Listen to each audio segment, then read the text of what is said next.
The flash of red and blue patrol lights bounced off my pickup's windshield as I pulled into the driveway of my lake cabin. My stomach dropped. 3 squad cars sat parked in front of my property, officers milling around my truck. The same one I left just 2 hours earlier, bed full of groceries, camping gear, and nearly $2,000 worth of supplies. Now it was stripped bare, and there she was, Patricia Greenwood, HOA president of Maple Grove, standing smugly beside the officers like she was a star of some courtroom drama. Power suit, immaculate hair that didn't stir in the lakeside wind, and that self-satisfied smirk she wore like a crown. "There he is, officers," she screeched, pointing at me as if I were some fugitive kingpin. "That's the man stealing from our community. I caught him red-handed, and I performed a citizen's arrest by confiscating the evidence." The tall sergeant with stripes on his sleeve turned to me, brow furrowed. "Sir, are you the owner of this property?" "Yes, officer. This is my cabin. My uncle left it to me 6 months ago." I forced my voice to stay calm, though anger boiled just beneath the surface. "And that truck? Mine. Registered in my name. Every single item that was in it. I bought this morning from Costco and Home Depot. I have the receipts to prove it." Patricia's face flushed a deep shade of purple. "He's lying. This property belongs to the Maple Grove HOA. I've been president for 8 years. I know every inch of our territory. He's squatting here, hoarding supplies, and probably running some illegal operation." But the truth was simple. The cabin sat on 2 acres of lakefront land, well outside Maple Grove's jurisdiction. And Patricia had been itching for a fight. Since the first weekend, I started restoring Uncle Frank's old place 3 weeks earlier. I still remember that first encounter. My truck had been piled with lumber and tools when I drove past Patricia's house. She nearly sprinted out her front door, heels clicking on the pavement as she flagged me down. "Excuse me," she called, breathless but determined. "Where exactly do you think you're going with all that?" I rolled down the window, trying to be polite. "Up the road. My cabin. Fixing it up on weekends." Her eyes narrowed into slits. "What cabin? There are no approved structures past this point. Everything beyond Elm Street is under HOA control, and I haven't authorized any construction." That was when I learned Patricia Greenwood lived in her own fantasy world, one where her HOA empire stretched far beyond its real borders. Even when I showed her my deed and the surveyor's map, clearly marking the HOA boundary a quarter-mile away, she just sniffed. "Maps can be forged," she said with a dismissive wave. "I'll be keeping an eye on you." And she did. Every Friday night she was out there, binoculars in hand, snapping photos, jotting notes on a clipboard, shouting nosy questions as I hauled supplies. "Awful lot of canned goods for one person," she called once while I unloaded cases of water and non-perishables. "Planning for the apocalypse? Or running an illegal Airbnb?" At first I ignored her, but Patricia was relentless. She left fake violation notices on my truck, called a county inspector about unpermitted construction, who promptly told her my cabin was grandfathered and outside her reach, and even tried to organize a neighborhood watch with my property as the main target. Then came last Friday. My biggest supply run yet: generator, propane tanks, blankets, tools, chainsaw, boxes of food. More than $2,000 worth of gear stacked high in my truck bed. As usual, Patricia was on sentry duty, but this time she actually stepped into the road, forcing me to stop. "This is out of control," she snapped, eyes gleaming at the sight of my supplies. "No legitimate cabin owner needs this much. You're hoarding, or worse. I'm giving you one last warning before I take official action." "Official action for what?"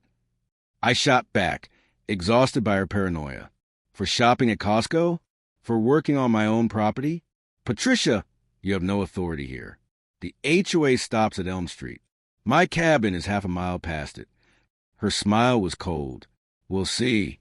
The board is voting next week to extend our jurisdiction. Once that passes, every nail you hammer will need my approval." I didn't bother explaining that HOAs can't just annex private property by vote. I was too tired, too focused on unloading before nightfall. I left her standing in the road, no doubt scheming. Saturday morning, I spent hours installing shelving in the cabin's storage room. By noon, I drove back to town for lunch and a few extra supplies, leaving my truck parked in the driveway, half full. That was my mistake. I should have known Patricia would escalate, but I never imagined she'd go this far. So when I returned 2 hours later to flashing lights, empty truck, and police swarming my cabin, everything clicked into place. While the sergeant questioned me, I unlocked my phone and pulled up the security camera app. I'd installed cameras around the cabin weeks ago after Patricia's first harassment attempts, mostly as insurance. "Officers, I think I can clear this up," I said, scrolling to the footage. "Take a look." The video feed showed Patricia's white Lexus pulling into my driveway at 1:45 p.m. She glanced around nervously before popping open my truck and hauling out supplies. 6 trips in total. Groceries, propane, camping gear, tools. Each one recorded in crystal clear HD. Her license plate, her face, even her struggle with the heavier boxes. It was all there. The sergeant's expression shifted as he watched. First confusion, then realization, and finally anger. "Ma'am," he said slowly, turning to Patricia, "you told dispatch you witnessed this man stealing from his neighbors. You claimed you made a citizen's arrest and secured the stolen property." Patricia's smugness evaporated in an instant. Well, he was lying about owning them. Normal people don't buy supplies in bulk unless they're up to something shady. "So you decided to remove items from his truck on his property and call them evidence of a crime you imagined?" The sergeant's voice was low, sharp as a blade. "I was protecting the community," Patricia screeched. "He's been violating HOA rules for weeks, hauling suspicious cargo, refusing to submit plans, ignoring my notices." "Ma'am," another officer cut in firmly, "we've already checked county records. This property isn't part of your HOA. You had no right to touch anything here, much less take items from his vehicle." I pulled up my receipts and handed the sergeant my phone. $2.37. Costco and Home Depot. This morning. Time stamped. He gave a curt nod. "Jenkins. Rodriguez. Escort Miss Greenwood to her residence. She's going to return every single item she took." Patricia's face cycled through shades of red and pale white. "Stolen? I didn't steal anything. I was securing evidence. I'm the HOA president. I have authority." "Not here, you don't," the sergeant snapped. "What you do have is a problem. Taking property without permission is theft. Filing a false 911 report is another crime. Both carry serious consequences." The next hour was glorious. I followed the convoy to Patricia's house, where she had crammed my supplies into her garage. Her husband opened the door, blanching as the officers explained. He kept apologizing, darting horrified glances at his wife. Patricia tried every excuse. Protecting the neighborhood, thinking the cabin was abandoned, believing the goods were stolen, invoking HOA bylaws. Each one collapsed under the officer's stares.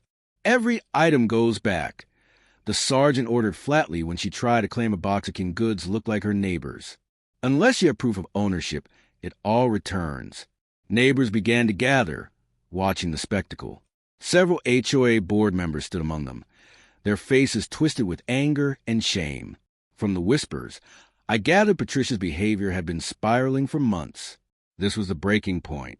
When the last box was reloaded into my truck, the sergeant pulled out a citation book. "Ms. Greenwood, you're being cited for theft of property valued at over $2,000, a felony in this state. You're also cited for filing a false emergency report and misusing 911 services." Patricia's knees buckled. She leaned heavily against her Lexus, her perfect mask of composure cracking. "A felony? But I'm the HOA president. I was trying to help. This is a misunderstanding." "You can explain that to the judge," the sergeant replied coldly. "The prosecutor will decide whether to pursue the felony or downgrade it. Either way, you're facing fines and possible jail time." That's when Janet, one of the board members, stepped forward. Stern, uncompromising. "Patricia, we're calling an emergency board meeting tonight. You exposed us to lawsuits and disgraced this community. I'll be moving for your immediate removal as president. And just when Patricia looked like she couldn't sink lower, another officer returned from running her record. Ma'am, this isn't your first offense. 2 prior citations for false reporting. 1 for harassment. This won't look good in front of a prosecutor. The fight drained from her. Her face crumpled. Her voice a broken whisper about needing a lawyer. She stumbled toward her house, leaving her husband to face the officers and paperwork. The sergeant handed me his card. Come to the station Monday to file a full report. With her history and the value of the theft, she's looking at serious charges. Felony theft alone carries up to 5 years in prison and fines up to $10,000. From the porch, Patricia let out a strangled wail. 5 years? $10,000. Her voice cracked. Then the door slammed shut, ending her reign of terror with a single, final sound.